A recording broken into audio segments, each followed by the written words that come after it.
it's Sarah here. So this time of year, which is like early July-ish, is the perfect time to harvest your garlic.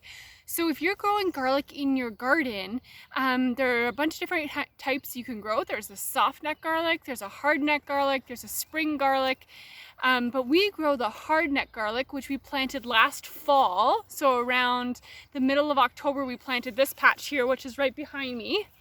And now we're going to go about and harvest it. So how do you know your garlic is ready for harvest? Well, the number one sign is that the leaves are starting to dry up a little bit. So you know that it's drying down and the garlic is at its maximum size. The second is that you can actually pull a few cloves. So we pulled this one out. You can see this is what a garlic looks like when it comes out of the ground.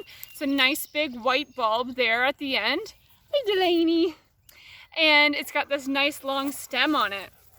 So one thing you'll notice is that, of course, garlic has these little paper skins, and that's what you want to look for in your garlic when you're harvesting it. So obviously the more skins it has, the easier it will be it will dry down and protect the garlic cloves inside once it dries down. So you want to make sure you have a significant amount, 5 or 6 different reams, or I guess layers of paper. So you can see I'm just pulling them off here. There's 2 layers, and there should be about 4 or 5 layers.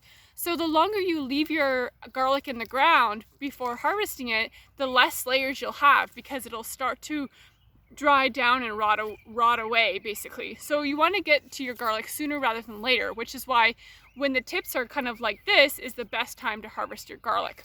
So you can see there we've got 1, 2, 3, 4, 5 layers of that outside paper layer. There's another one there, 6, 7. So we're about ready to harvest. So we'll be harvesting this garlic in the next week, or next week to 2 weeks, as we can get along the patch here. So you can see that inside of the garlic head is all the cloves inside, and they're nice and white. So you can eat your garlic fresh just like this, but it'll be super, super juicy and super potent. So if you have a recipe that calls for 1 clove of garlic, maybe put half. Just start with that, because fresh garlic is the best time, in my opinion, to eat garlic. It's just so flavorful and so wonderful. But that being said, it is super potent.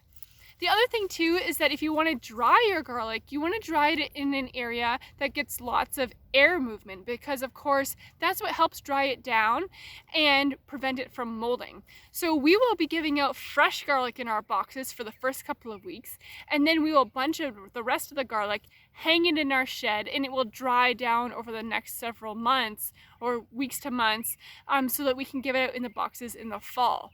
So if you get a fresh garlic, you can dry it at home if you'd like, or you can eat it fresh. So if you had it at home, I would basically just chop it off here and hang it up. And you can hang it in a windowsill or in the kitchen or somewhere that has pretty good airflow, and that will help it to dry down and cure, so you can have it through the winter. So that's a little bit about garlic, guys. Hope you enjoyed it, and we'll see you this week for our veggies. Cheers!